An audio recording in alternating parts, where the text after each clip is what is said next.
उसका दिल टूट चुका था और आंखों में आंसू थे। उसका दोस्त आया और पूछा क्या हुआ।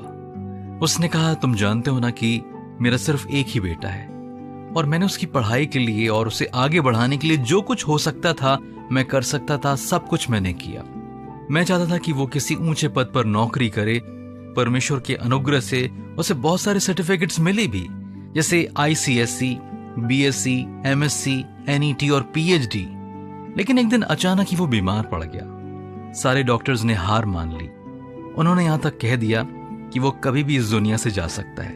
ये सुनने के बाद मेरे बेटे ने मुझको सारे सर्टिफिकेट्स लाने के लिए कहा, तो मैं सारे सर्टिफिकेट्स उसके पास ले आया।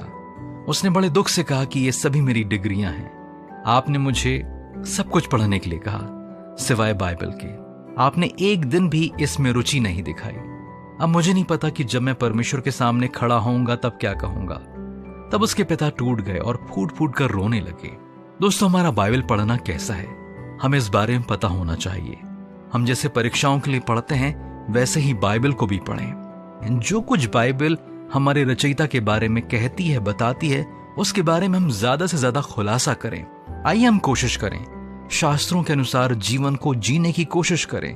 क्या आप जानते हैं बाइबल में क्या लिखा है?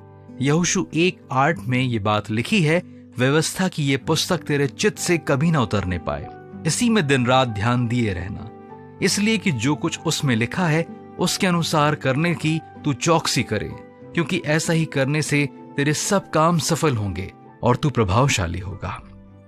दोस्तों, हम भी बाइबल को पढ़ें और हम और आप अपने जीवन में सफल हों।